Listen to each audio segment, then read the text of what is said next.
comedian, yes, our next comedian is a very funny, very funny man. He's a regular at the Looney Bin Comedy Club. He can be seen at the Looney Bin Comedy Club tearing down the house, doing the announcements as well, tearing it up every Sunday, or every Wednesday, every weekend. Here we go, we got Dan Fritche!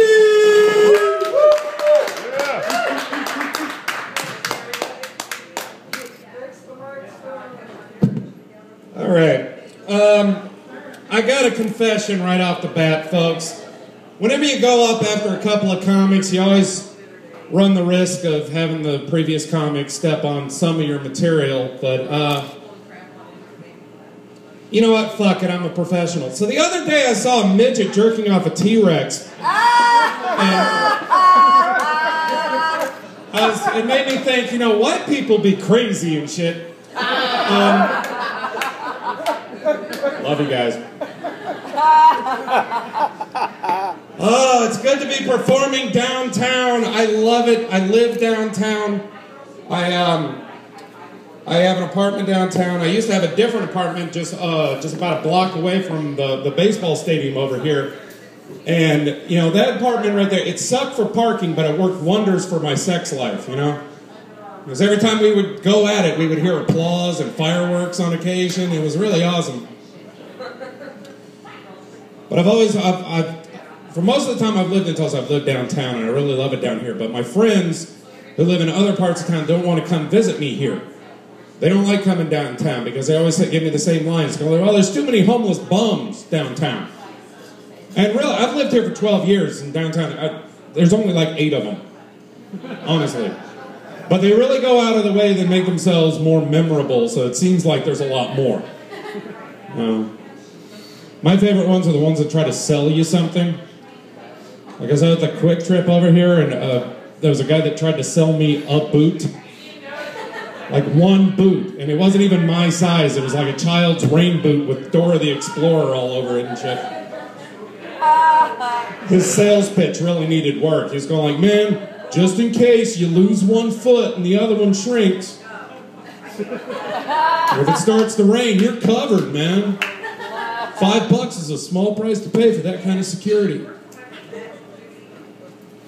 My favorite bum of all time, I was walking down the street and there was a guy up on the corner ahead of me, and had a sign, big sign that said, Vietnam veteran, please help.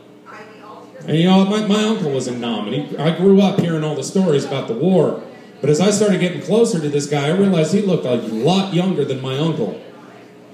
And as I approached him, I had to ask him point blank, so like, dude, how old are you? And he said, I'm 42. I started doing the math in my head, I'm going like, dude, that would have made you like 5 when the war ended. Like, unless you went to Ho Chi Minh Elementary, you're full of shit, man. But I did the responsible thing. I called the local Veterans Affairs office and ratted his ass out.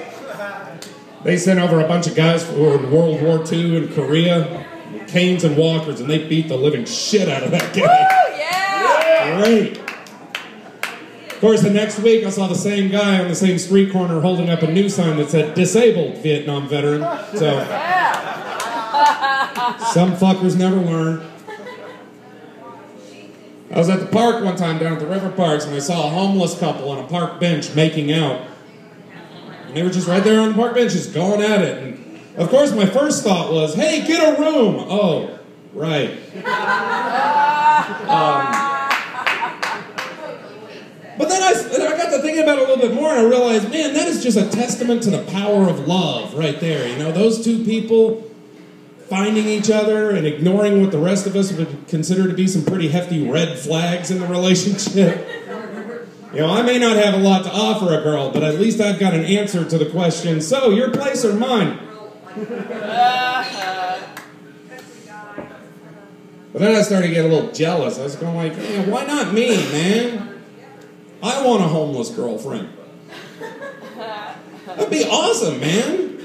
Her standards are already super low. I'd never have to pay for lobster again. It'd be awesome. I could seal the deal with a hot dog from Quick Trip, for Christ's sake.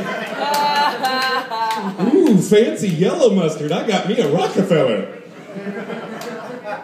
Of course, the money I'd be saving, I'd probably be spending on Febreze and fleet collars and shit like that. That's my relationship humor. Thank you very much. Yeah, I had my friend Amy to thank for that. She saw my set and she was going like, I'd love to see how you do with relationship material. I'm like, no, you don't. So I'm like, why don't you do more relationship humor? Because I'm single. It's the same reason that Larry the Cable Guy doesn't do jokes about high school. It's pretty obvious we both fucking failed. I've had a lot of friends ask me, it's going like, why are you single? Why haven't you found a girl? And I was going like, well, I'm still trying to figure that out. The most I can figure out right now is that I'm way too much of a pushover. Every girlfriend I've ever had has known and exploited the fact that they can get me to do anything they want me to do, as long as I'm rewarded with some form of nudity. You know, it's like, honey, my car needs an oil change. Here are my boobs. I'm like, all right. Half an hour later, I'm pulling into Jiffy Lube, and they're going like, what brings you in today? Second base? Yeah. Also, I'm broke. That's another reason why I don't have a girlfriend. I'm saving up to get a good girlfriend next time. Yeah. I'm broke. I used to be comfortably broke. I used to be real comfortable about it. I thought it took a lot of pressure off in social situations. It's just like, hey, we're chipping in to get Sherry a birthday present. And I'm like, yeah, good luck with that. Hope you get her something nice. I'll sign the card. That's free. I used to romanticize being broke. I'd tell people I'm living a bohemian lifestyle. And then one day it hit me, there is no Bohemia anymore. Their economy couldn't sustain itself. I looked it up. They've been crashing on the Czech Republic's couch for the past 20 years.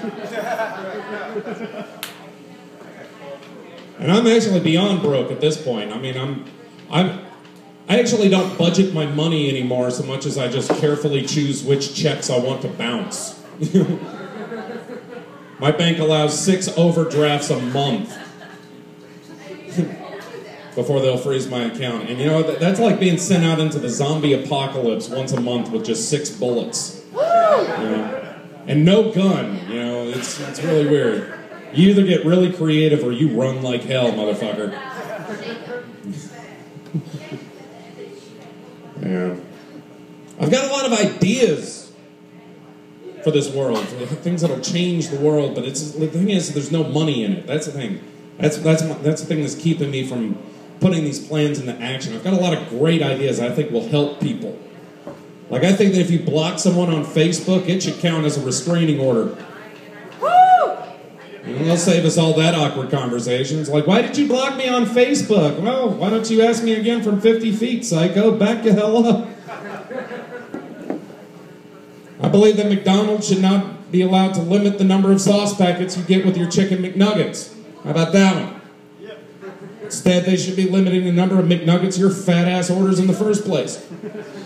It's just common sense. There's a big debate over gun control now. No real side has really the right ideas. I've got an idea. Something that will curb 95% of all gun violence in this country without taking a single gun away from anybody. It's a brilliant idea. Listen up. Here's what you do.